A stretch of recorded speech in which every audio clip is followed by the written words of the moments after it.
just something that feels right about a snowy day for football in Wisconsin, and that's what we have here on the frozen tundra of Lambeau Field in Green Bay. Today, we've got a good NFC matchup on tap between the New York Giants and the Green Bay Packers.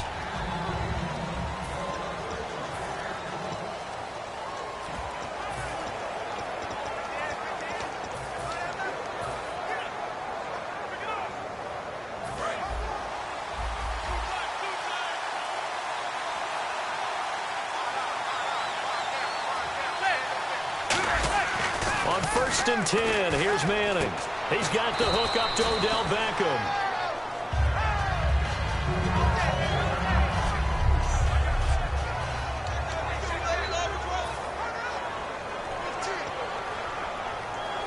Second down and just one.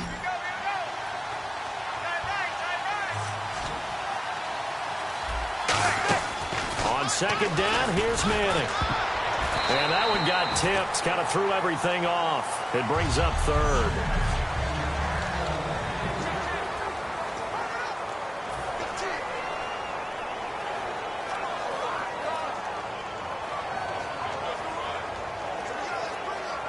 So just play number 3 here on the opening drive, and it's an early 3rd and 1.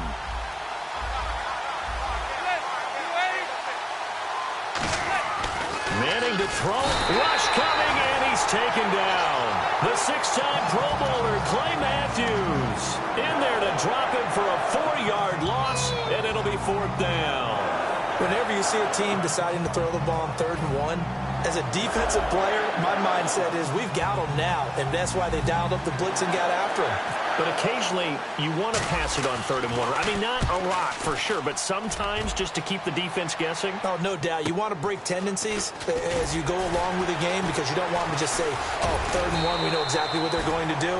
But in this situation, as an offensive lineman, as a running back, I want to know why I didn't get the football.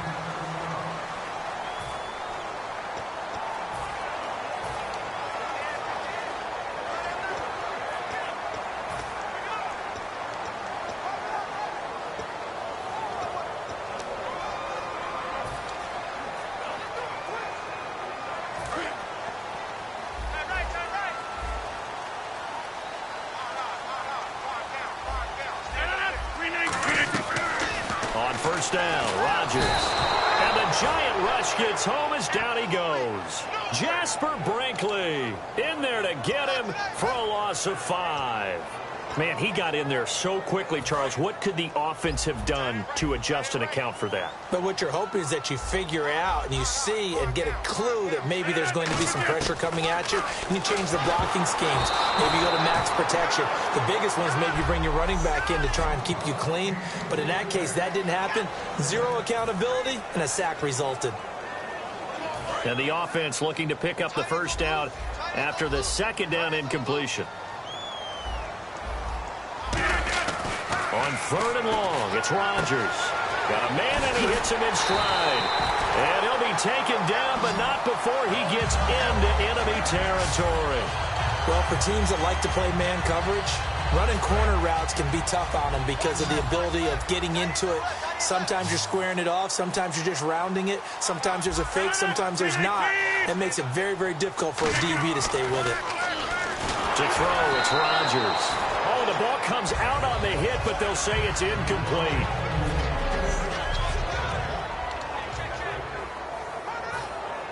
So 2nd and 10 here.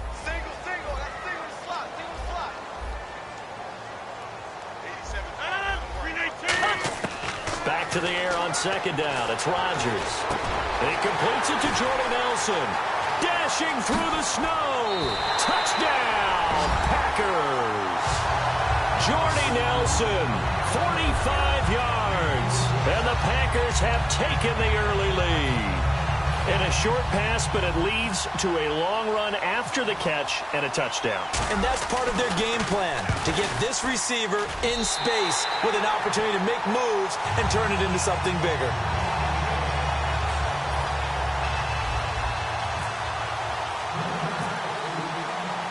Now after the touchdown, here's Crosby to kick it away. The return man here, Dwayne Harris.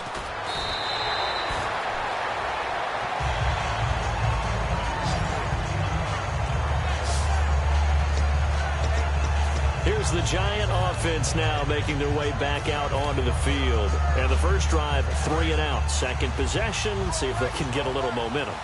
And oftentimes that first drive is just a feeling out process. You have some plays that you've got called and you want to see how defense reacts.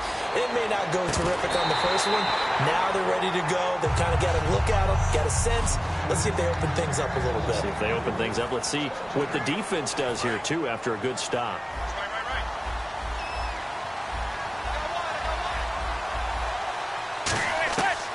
To the air on second down. It's Manning. Trying to hit his tight end, Donnell, and it's intercepted. Then it's Clinton Dix with a pick. And they'll have the ball set up in the red zone at the 16-yard line. Well, if you go by the numbers, you'll find as the temperature goes down, so does the passing efficiency.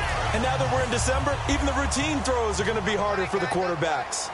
And this one, it winds up getting picked off. And Green Bay getting ready to go as they take the field. And that last drive, a long drive, but not just that. They had a great air attack going. Do they stick with that?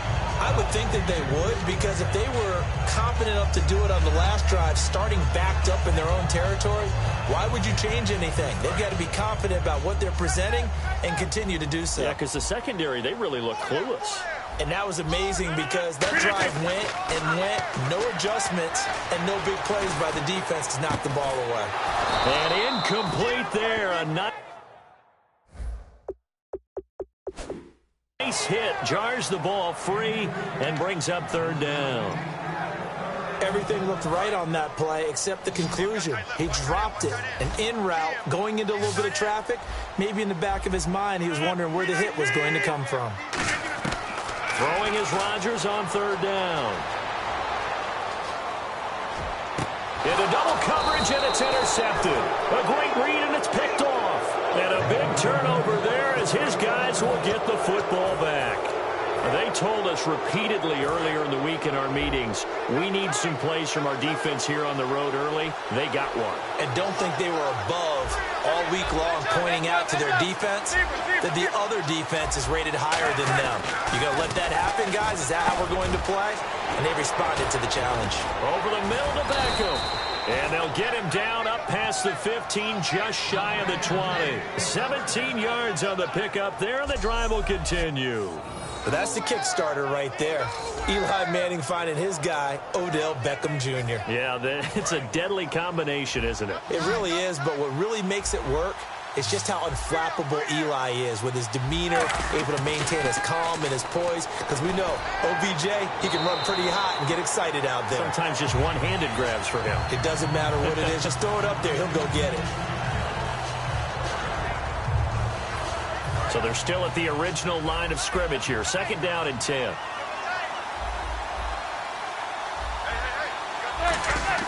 Manning will try again on second down. And the hit jarred it loose. It's incomplete. We know it's not an easy job to go out and catch passes when people are trying to tackle you and knock the ball away. But the bottom line is, that's a pass he's got to have and a pass he should have caught. They'll send Beckham alone to the left side. Manning now to throw. The Pro Bowler Odell Beckham, the intended receiver. Now fourth down. But no second guessing the call here. It was third and long, so throwing the football was probably the smart play to try and pick it up. But they don't get it, and now the defense goes off the field feeling pretty good about themselves, gaining some momentum as they force them into a likely punting situation.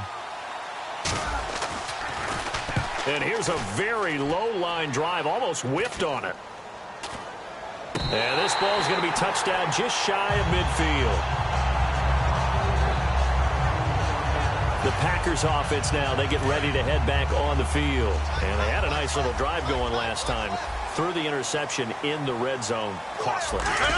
Bad enough to throw it anywhere, but that drives coaches insane when they're thinking about, hey, we got a shot at points already. We're already in a spot where you're thinking you got 3 on the board for sure, and to come away with nothing, That's a really tough one for them to swallow. Yeah, will they make up for it? You know, Charles, the Packers may have hit a rough stretch, but Davante Adams has been a bright spot. 156 yards in Week 10. He's up over 400 in his last 4 games. And you always like to throw some praise at some guys who maybe caught some criticism earlier. And when you talk about... Into a double team, and it's intercepted. Picked off by Landon Collins.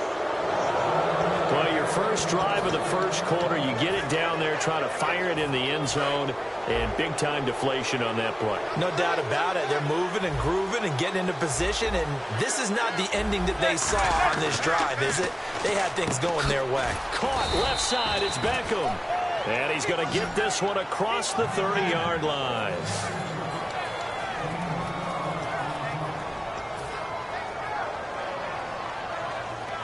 And the offense lining up 1st and 10.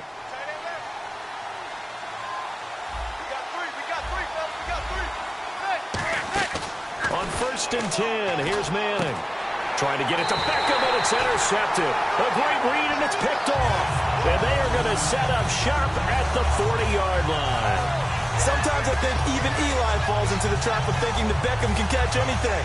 Here it's a throw he'll wish he could have back, because even OBJ wasn't going to be able to get his hands on that one. And Green Bay getting ready to go as they take the field. And 2 interceptions already here in this first half.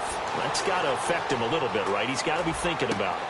He's got to be thinking about it, but most of the good ones, they find a way to put it aside. They're not happy about it by any stretch of the imagination. They find a way to put it aside and continue to play their game. Yeah, can he put it aside?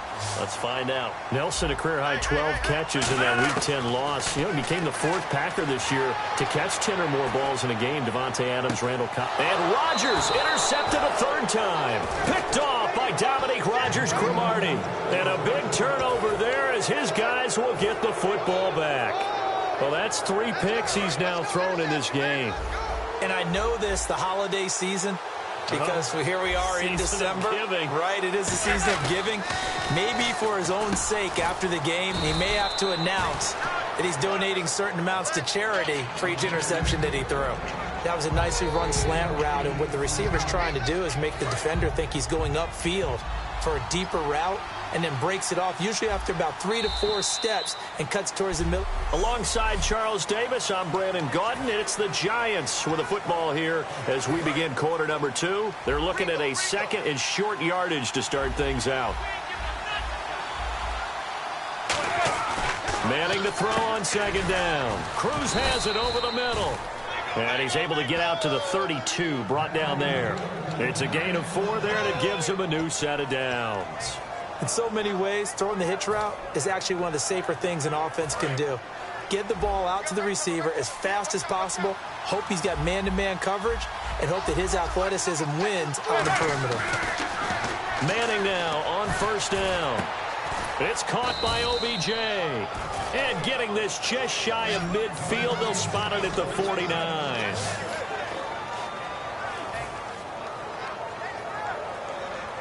First down and 10 now for the offensive group.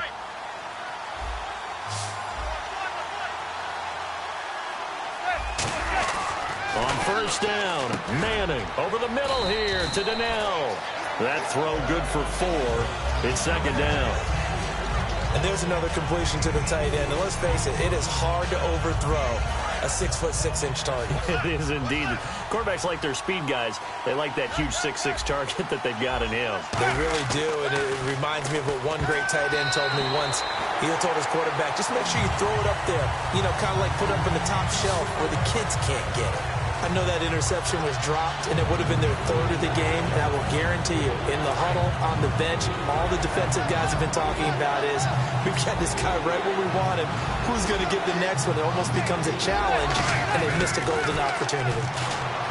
Here's Manning to throw, and he couldn't hang on to it through the contact. Incomplete.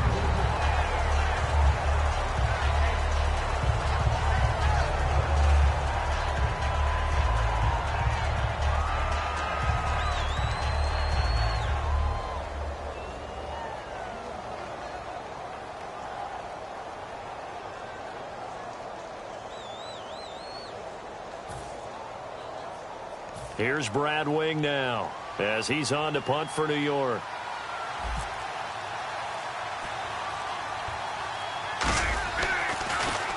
He's been a busy man here in this first half as he gets it away. On the return, it's Hyde. And just a 30-yard punt that time. And it'll be Packer football here. First down and 10.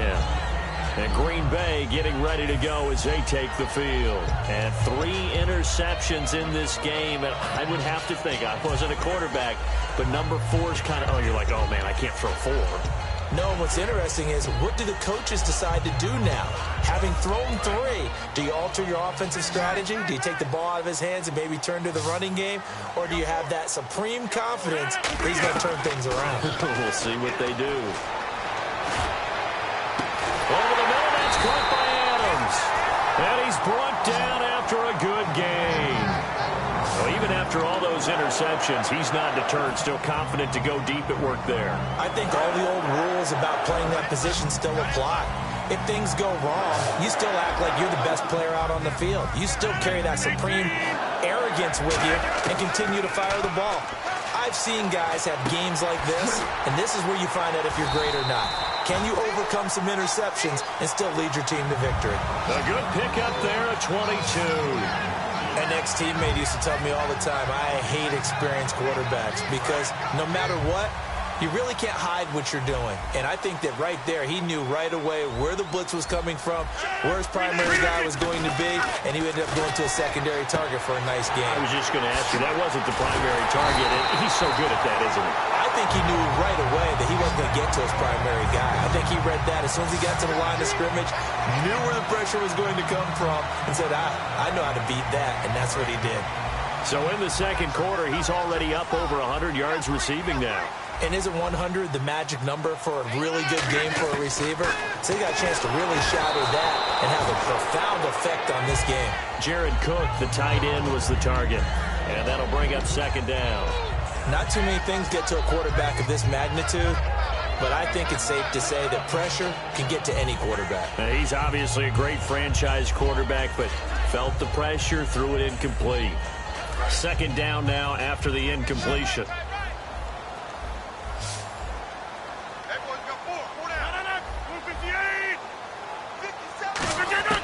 Back to the air on second down. It's Rodgers, eluding the pressure right.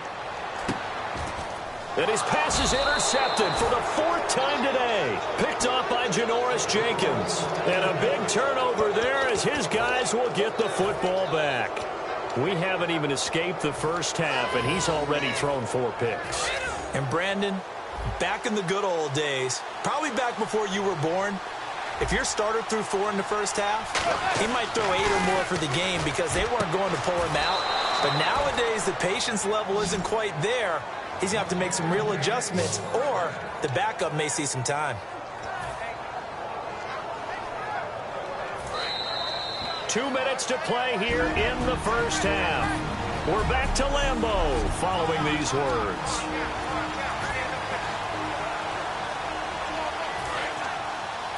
A reminder coming up at halftime while the two of us head for warmer areas of the press box. We'll be sending you to Orlando where Larry Ridley will have highlights and analysis of this first half. Send me to Orlando, please. Don't be so soft.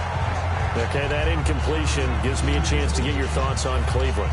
Is there a win on that schedule for the Browns? I think that there is, because I just don't see this team as an 0-16 team. There is talent there. Obviously, Joe Thomas at left tackle and Joe Hayden at corner.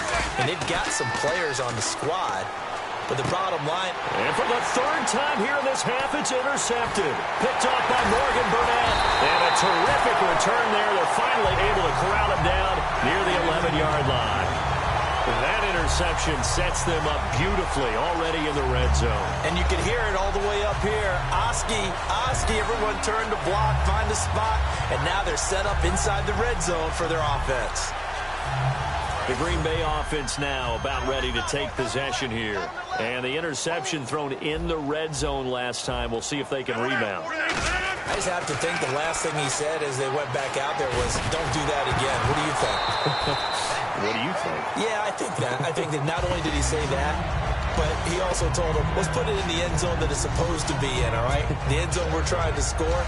I know we're being a little bit facetious here, but the bottom line is take care of the football, and everything else should flow from there. Quick lesson, never ask the play-by-play guy a question. Hey, you're my partner. I know you're right there with me. They come out here in the eye. Now Rodgers. Blitz coming, and down he goes. Kerry Wynn in there to make the sack. He buries him for a loss of 10. Well, it was second long. Now it's third and even longer. They're going in the wrong direction here. Because they're moving them exactly the way they want to, but you're exactly right. Definitely going in the wrong direction for the offensive guys.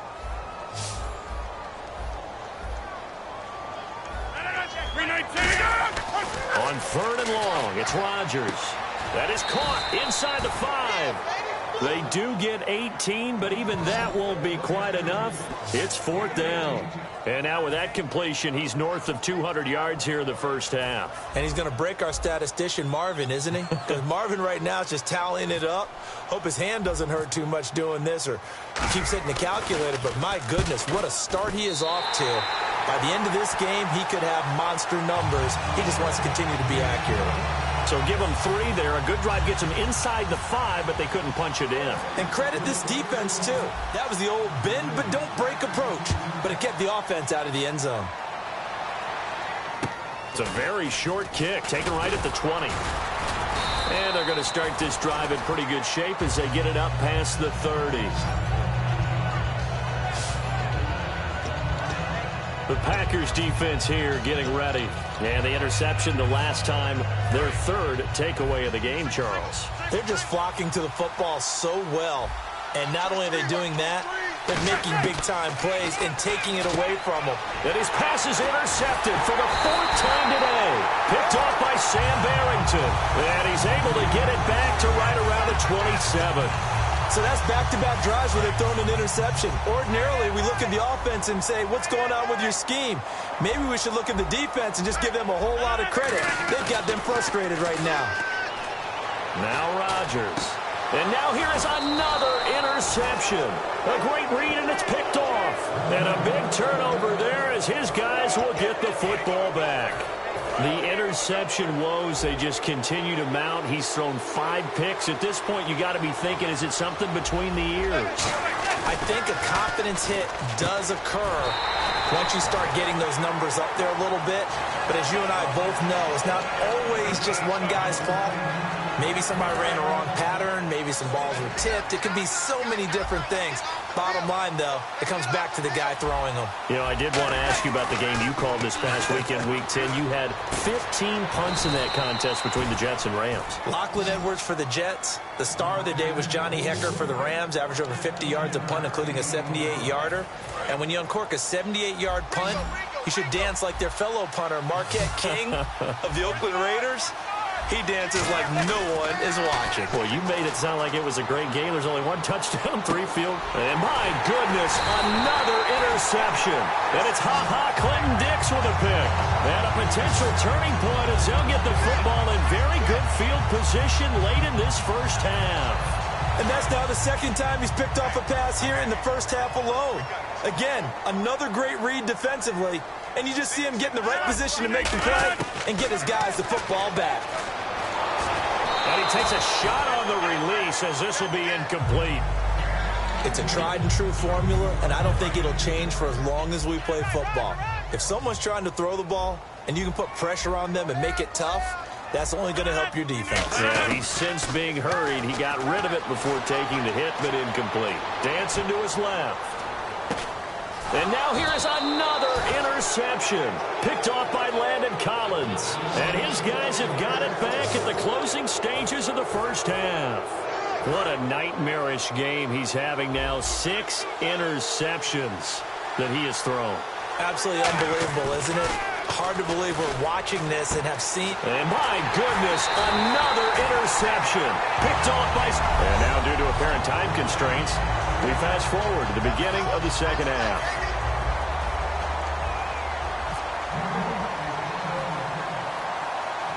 So both teams have their marching orders, and we'll get going again here in quarter number 3. Set to return, this is Jeff Janis.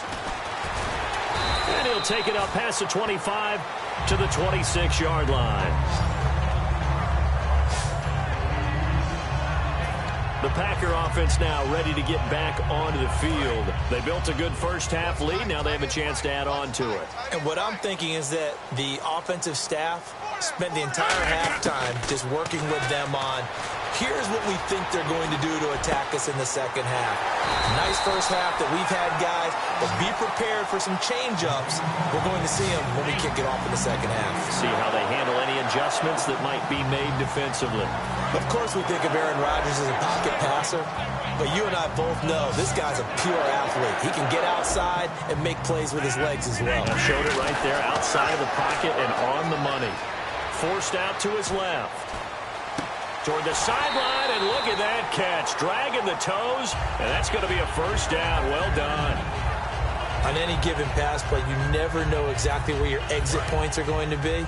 On this play, he was flushed to his left, still on the run, able to accurately throw the football for a nice first down. Rodgers now on first down. And Nelson's got it here right side. It's a loss of a yard there, and now second down. If you're a selfish player and you're throwing the ball, you're cool with the completion. Maybe not so cool with the yardage loss, though, huh? Yeah, you went backwards on the yardage. Hey, it kind of works like a sack for the defense there. Yeah, it's a really big play for them, right? Able to figure it out, sniff it out, and finish it off. A pretty good coverage there, and both of these defenses, they've had good coverage throughout this one. No doubt about it, and in today's NFL, where we're used to a bit more scoring, this feels almost like a well-pitched game in baseball on both sides where the tension continues to build. Who's going to make the big play? Here's Rodgers, buying time to his left.